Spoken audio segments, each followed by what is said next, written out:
வணக்கம். உங்களுக்கு 40 வயசு ஆயிடுச்சா? ஐயையோ, ரொம்ப லேட் பண்ணிட்டோமேன்னு ஒரு சின்ன கவலை மனசுல ஓடிட்டு இருக்கா? அந்த கவலையெல்லாம் முதல்ல தூக்கி போடுங்க. ஏன்னா, உங்க நிதி எதிர்காலத்தை பிரகாசமா மாத்தி ஒரு வலுவான ஓய்வூதிய திட்டத்தை எப்படி உருவாக்கலாம்னு தான் இன்னைக்கு நாம பார்க்க போறோம். இது உங்களுக்கான ஒரு பவர்ஃபுல் ஃபினான்ஷியல் கம்பேக் பிளான். நம்மள நிறைய பேருக்கு 40 வயசு நெருங்கும்போது இந்த கேள்வி மனசுக்குள்ள வந்துகிட்டே இருக்கும்.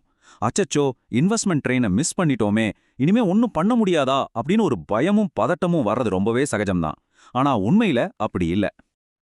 பாருங்க, நிதி ஆலோசகர் சாஹில் பத்வியா சொல்ற மாதிரி தவறை திருத்திக் கொள்ள ஒருபோதும் காலம் கடந்து போவதில்லை. நீங்க எப்போ ஆரம்பிக்கிறீங்கன்றது முக்கியமே இல்ல. ஆனா ஆரம்பிக்கிறீங்களா இல்லையான்றதுதான் ரொம்ப ரொம்ப முக்கியம். சரி, வாங்க விஷயத்துக்குள்ள போலாம். உங்க 40கள்ல முதலீட்ட ஆரம்பிக்கிறது ஏன் ஒரு தனித்துவமான, அதே சமயம் ரொம்ப பவர்ஃபுல்லான ஒரு ஸ்ட்ராட்டஜியா அமையுதுன்னு முதல்ல நம்ம புரிஞ்சுக்கலாம். உங்க 20 வயசுக்கும் 40 வயசுக்கும் உள்ள வித்தியாசத்தை கொஞ்சம் யோசிச்சு பாருங்களேன். 20கள்ல நாம தைரியமா ரிஸ்க் எடுப்போம், ஏன்னா நம்ம கவனம் முழுக்க கெரியர்ல இருக்கும், பொறுப்புகளும் கம்மி. ஆனா 40கள்ல அப்படி இல்ல.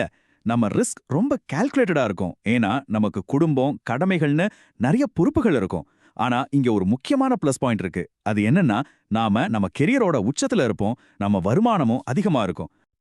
சோ இதை நீங்க எப்படி பார்க்கணும்னா, 40களை ஒரு தாமதமான தொடக்கமா பார்க்காதீங்க. இத உங்க ஃபினான்ஷியல் பவரோட உச்சகட்டமா பாருங்க. உங்க வாழ்க்கையிலே அதிகமா சேமிக்கவும் முதலீடு செய்யவும் இதுதான் பெஸ்டான டைம். ஓகே, அடுத்ததா நேரடியா ஆக்ஷன்ல இறங்கலாம். எந்த ஒரு பயணத்தை ஆரம்பிக்கிறதுக்கு முன்னாடியும் நாம இப்போ எங்க இருக்கோம்னு தெரிஞ்சுக்கிறது ரொம்ப முக்கியம் இல்லையா? அதே மாதிரி உங்க தற்போதைய நிதிநிலைய உணர்ச்சிகளை வச்சு இல்லாம உண்மைகளை வச்சு எப்படி மதிப்பிடுறதுன்னு இப்ப பார்க்கலாம். இந்த 3 ஸ்டெப்ஸையும் கொஞ்சம் கவனமா பாருங்க. முதல்ல உங்க ரிஸ்க் எடுக்கிற திறன், அதாவது முதலீட்டுல வர்ற ஏற்ற இறக்கத்தை உங்களால எவ்வளவு தூரம் தாங்கிக்க முடியும். ரெண்டாவது, உங்க நிகர மதிப்பை கணக்கிடுங்க. சிம்பிளா சொல்லணும்னா, உங்ககிட்ட இருக்கிற மொத்த சொத்துக்கள்ல இருந்து உங்க கடன்களை கழிச்சா வர்றதுதான் உங்க நிகர மதிப்பு. கடைசியா மாசம் மாசம் உங்க வரவு செலவை ட்ராக் பண்ணி முதலீட்டுக்கு எவ்வளவு பணத்தை ஒதுக்க முடியும்னு கண்டுபிடிங்க. இதுதான் உங்க திட்டத்தோட பேஸ்மெண்ட். சரி, இப்ப நாம ரிட்டையர்மெண்ட் பிளானிங்கோட ஹார்ட்டுக்கு வந்துட்டோம். நம்மளோட ஃபைனல் கோல் என்ன? நிம்மதியான ஓய்வு காலத்துக்கு நமக்கு எவ்ளோ பணம் தேவைப்படும்னு கரெக்டா கணக்கு போடுறது எப்படின்னு பார்க்கலாம். இந்த கணக்குல நம்ம கண்டிப்பா கவனிக்க வேண்டிய ஒரு வில்லன் இருக்கா. அவன் பேர் தான் பணவீக்கம், அதாவது இன்ஃப்ளேஷன். சிம்பிளா சொல்லணும்னா, இன்னைக்கு 100 ரூபாய்க்கு வாங்குற பொருளோட விலை அடுத்த வருஷம் அதே மாதிரி இருக்காது இல்லையா? நம்ம பணத்தோட மதிப்பு காலப்போக்குல குறையும். இந்தியால வரலாற்று ரீதியா பாத்தீங்கன்னா, பணவீக்கம் வருஷத்துக்கு 5-6% வரைக்கும் இருக்கு. இத நாம கணக்குல எடுத்துக்கலைன்னா நம்ம மொத்த பிளானுமே தப்பாயிடும். வாங்க, இது ஒரு உதாரணத்தோட புரிஞ்சுக்கலாம். ஒருத்தருக்கு 42 வயசாகுது. அவர் 60 வயசுல ரிட்டையர் ஆகணும்னு நினைக்கிறாருன்னு வச்சுக்குவோம். அவரோட இப்போதைய மாதாந்திர செலவு 75,000 ரூபாய். பணவீக்கம் 6%. வேலை செய்யற காலத்துல முதலீட்டு வருமானம் 14%.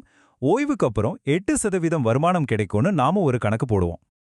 நாம பார்த்த அந்த கணக்குப்படி இந்த நபருக்கு தன்னோட ஓய்வு காலத்துக்காக தேவைப்படுற மொத்த தொகை கிட்டத்தட்ட 4.41 கோடி ரூபாய்.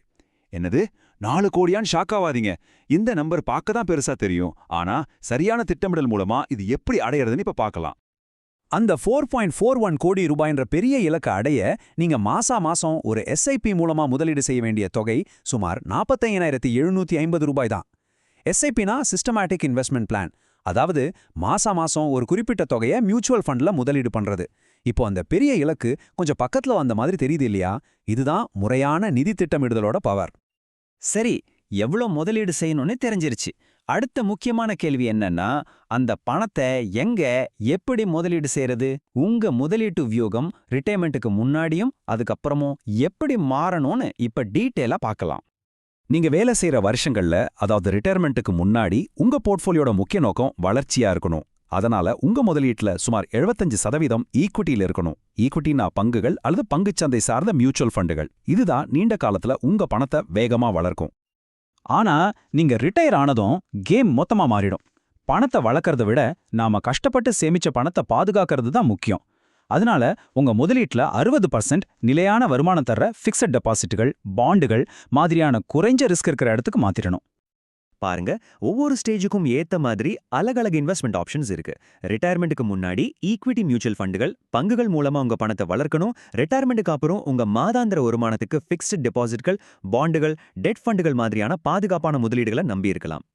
நாம இப்போ இந்த அனாலிசிஸோட கடைசி கட்டத்துக்கு வந்துட்டோம். இதுவரைக்கும் நாம பார்த்த எல்லா முக்கியமான பாயிண்ட்ஸையும் ஒரு தடவை சுருக்கமா பார்த்து உங்க மனசுல நல்லா பதிய வச்சுக்கலாம் வாங்க. இந்த 5 ஸ்டெப்ஸ் தான் உங்க ஃபினான்ஷியல் கம்பேக் பிளானோட அஸ்திவாரம். முதல்ல உங்க நிலைமையை மதிப்பிடுங்க. 2வது உங்க இலக்க முடிவு பண்ணுங்க. 3வது மாசாந்திர முதலீட்டை ஆரம்பிங்க. 4வது வளர்ச்சியில கவனம் செலுத்துங்க. கடைசியா ரிட்டையர்மெண்ட்ல பாதுகாப்பான முதலீடுகளுக்கு மாறுறதுக்கு இப்போவே பிளான் பண்ணி வச்சுக்கோங்க. ஒருபோதும் லேட் ஆகிடுச்சுன்னு நினைக்காதீங்க. நீங்க உங்க உச்ச வருமான ஆண்டுகள்ல இருக்கீங்க. உங்க நிதி எதிர்காலத்தை பிரகாசமா மாத்துறதுக்கு இதுதான் மிக சரியான நேரம். உங்க முதல் படியை இன்னைக்கே எடுத்து வைங்க. அது உங்க மாசாந்திர செலவுகளை ஒரு நோட்ல எழுதுறதா இருக்கலாம், இல்ல ஒரு நல்ல நிதி ஆலோசகரை போய் பார்க்கறதா இருக்கலாம்.